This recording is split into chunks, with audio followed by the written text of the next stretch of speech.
Good morning mga mares! Ito naman po ang ating mini vlog number 13. So, yan po, bukod po sa paglilinis ay nagme-maintenance din kami ng aming mga staycation unit. Tulad yan, napunti yung ilaw kaya kailangan palitan.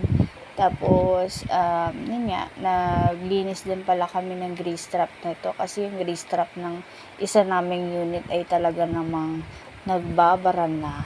Kaya ayan, medyo hindi ko lang yan na videohan. Pero ayan, nagkakabit po tayo ng ilaw. Dahil nga tayo ay matangkad, kaya tayo ay papatong sa upuan.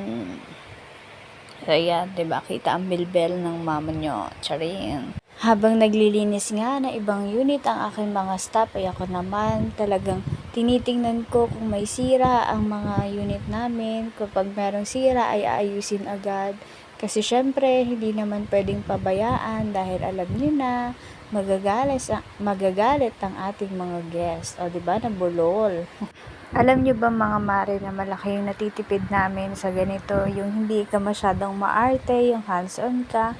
Kasi alam nyo dito sa pagkokondo, konting kibot ay talaga namang magbabayad ka. Syempre, uutusan mo yung, for example, maintenance ng building, kaya may bayad yon. So yan, kung kaya ko namang gawin, ginagawa ko na talaga siya.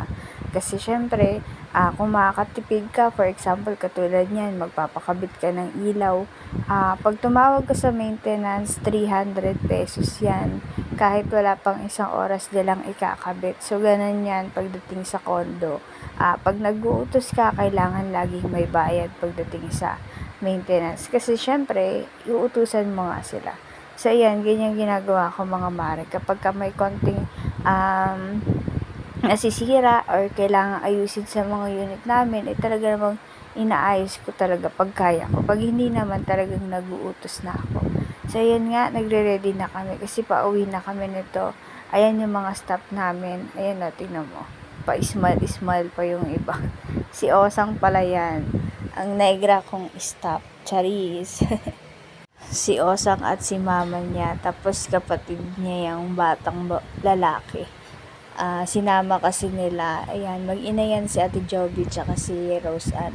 On-call cleaner ko sila kasi ito si Rose Ann, naglilinis yan. Naglilinis din siya, pero more on Saturday, Sunday lang, gawa ng nag-i-school pa siya eh. So, sideline lang. Yung mama naman niya, on-call yan. Tapos, ayan, si Ate Maricel, yan yung full-time din namin, stay in siya. At yun nga, pauwi na kami dyan mga mare. So ayan, sa susunod naman mag-update ako ng iba tungkol din muna sa staycation. Bye-bye!